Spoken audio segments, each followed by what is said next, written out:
Good morning and welcome to Rising. We've got a terrific show this week. Lots of analysis of the top political news story, the only political news story right now. Good to see you again, Jessica Burbank. Thanks so much for joining us remotely. It is good to be with you, Robbie, from our Iowa HQ. From the Iowa headquarters. Did you have a happy 4th? It was nice to have so many consecutive days off, I thought, given how the 4th fell. It was nice to take a load off. That's nice, Robbie. I was here Friday. I was doing Rising. It was awesome. I had a relaxing weekend aside from every so often scrolling on Twitter and seeing the latest defected members of the Joe Biden camp in the Democratic Party. Yes, indeed. It was not a great holiday for the president. Let's get to that news. President Joe Biden's abysmal news cycle is continuing as Congress returns to D.C. Now, this will be a pivotal week for Biden as his team fends off a growing number of Democratic defectors, as you just mentioned. During a private call convened by House Minority Leader Hakeem Jeffries on Sunday, several senior House Democrats said they hoped Biden would drop out, including Representative Jerry Nadler, Adam Smith, Mark Takano, and Joe Morrell. Several others expressed skepticism of his chances to win, including Representative Jim Himes, Don Bear, and Jamie Raskin. Now, it does not end there. Take a listen to what Democratic Representative Adam Schiff had to say on NBC. But the performance on the debate stage, I think, rightfully raised questions among the American people about whether the president has the vigor to defeat Donald Trump. And this is an existential race. Given Joe Biden's incredible record, given Donald Trump's terrible record, he should be mopping the floor with Donald Trump. Joe Biden is running against a criminal. It should not be even close, and there's only one reason it is close, and that's the president's age. And what I would say, Kristen, what I would advise the president is seek out the opinions of people you trust. He's obviously talked to his family about this, and that's important. But he should seek out people with some distance and objectivity. He should seek out pollsters who are not his own pollsters. He should take a moment to make the best informed judgment. And if the judgment is run, then run hard and beat that SOB. And here's Democratic Senator Chris Murphy on CNN. Voters do have questions. And personally, I love Joe Biden. I don't know that the interview on Friday night did enough to answer those questions. And so I think this week is going to be absolutely critical. I think the president needs to do more. I'm not advising this campaign, but if I were, I would probably suggest that the president get out there and do a town hall, that he do a press conference, that he show the country that he is still the old Joe Biden. Not all Democrats have gone that far, however. Let's take a listen to Senator Bernie Sanders. Politically, can he count on you to be on the campaign trail for him this summer and fall? Can he count on your support? I've already done 6 events in Wisconsin. We've been to New York. I've been to Ohio. And let me say this, and maybe the most important point, Bob, I want to make this morning. What we are talking about now is not a Grammy Award contest for Best Singer. Biden is old. He's not as articulate as he once was. I wish he could jump up the steps on Air Force One. He can't. What we have got to focus on is policy. Whose policies have and will benefit the vast majority of the people in this country.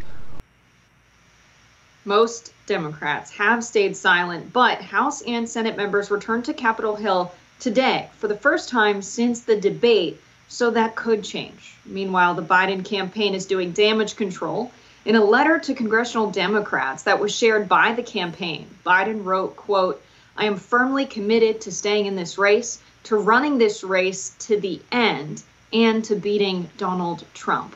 The question of how to move forward has been well aired for over a week now, and it's time for it to end. And any weakening of resolve or lack of clarity about the task ahead only helps Trump and hurts us. It is time to come together." President Biden also joined Morning Joe today to again assure voters. The bottom line here is that we're not going anywhere. I am not going anywhere. I wouldn't be running if I didn't absolutely believe that I am the best candidate to beat Donald Trump in 2024. We had a Democratic nominating process where the voters spoke clearly. I won 14 million of those votes, et cetera. So I'm not only believed that from the beginning, but I wanted to reassert it and demonstrate that it's true. And I'm going to be doing that all through this week and from here on.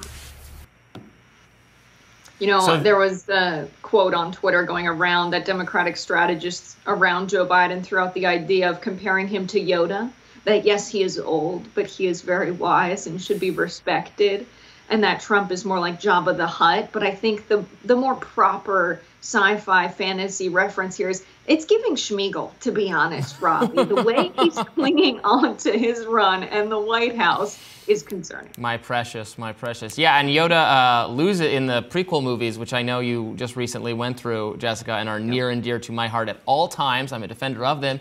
Yoda loses his battle with Palpatine and has to go into exile. But Joe Biden is giving no indications that he intends to step down whatsoever. In fact, he's saying the opposite loudly over and over and over again. Despite these mounting concerns, criticism, the dam has broken. You know, so many prominent Democrats now have come out and expressed either concern, heavy concern and skepticism, or have outright said there should be a different candidate at this point, that they don't expect Joe Biden to defeat Donald Trump, and so he should give someone else a chance at it. But my question is, does all this activity on Capitol Hill, and this is going to be a very important week because, as we said, Congress is back. They're now having meetings. They're going to discuss with each other, you know, feel each other out. What do you think about this? What do you think about this? Are you worried, you know, you swing state member in a district that's evenly divided? How do you feel about your reelection given Joe Biden's position at the top of the ticket? Those conversations are going to be happening this week. And the tide is definitely turning against Biden. We can't deny any of that. But my point is, none of that matters if Biden is committed to staying on the ticket because he wants it at all costs. They can't make him. He has to agree to step aside. And I don't know if these people have enough access to him. You know, I was watching, I was flipping back and forth yesterday between CNN, MSNBC, Fox, etc. And I heard some guests on either CNN or MSNBC was saying, you know, if only Chuck Schumer, if only Hakeem Jeffries could, you know, get in the room with, you know, Biden one-on-one and talk him out of this. But we're hearing that the family is the ones you need to get through to get access to Biden. We're seeing that reported. And the family is dead set on him running again, and so is he. So there's it's a significant hurdle for the Democratic Party to overcome if they do decide, if you know, the members kind of collectively decide that he's just too toxic to win re-election.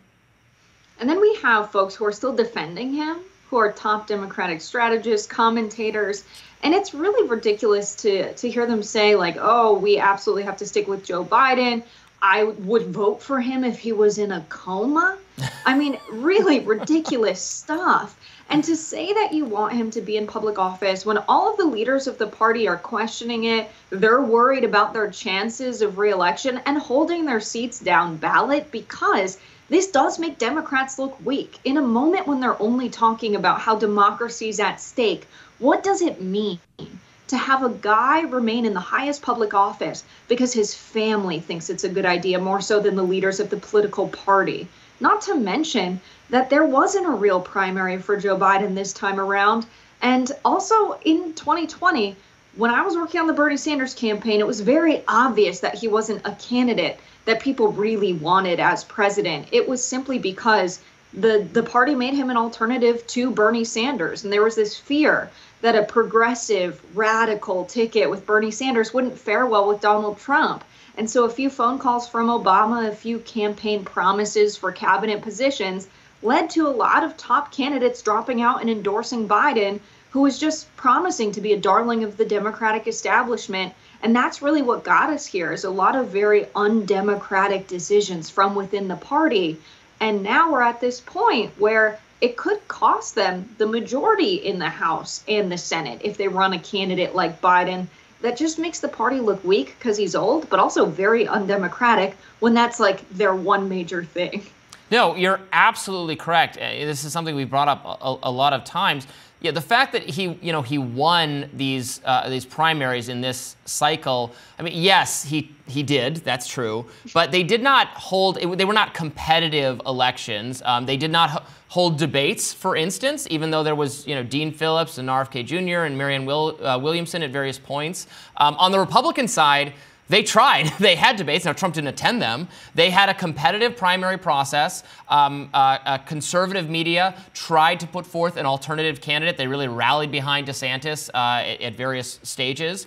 There was a real effort to have the candidate be someone other than Trump, or to have at least there be a process for the people deciding to have someone other than Trump. It did not work because too many Republican primary voters want Trump still well beyond any of the other candidates. And so they got Trump. But that wasn't, I don't think on the Democratic side that sentiment was able to be expressed, even though a majority of Democrats said they worried Biden was too old to do the job for 4 more years. They had no way to put that concern into action because the process was not made competitive for them. So yes, he won the process technically, but I think that's very different from saying that he was the clear runaway choice in a healthy democratic process, because then you could make that argument at this point.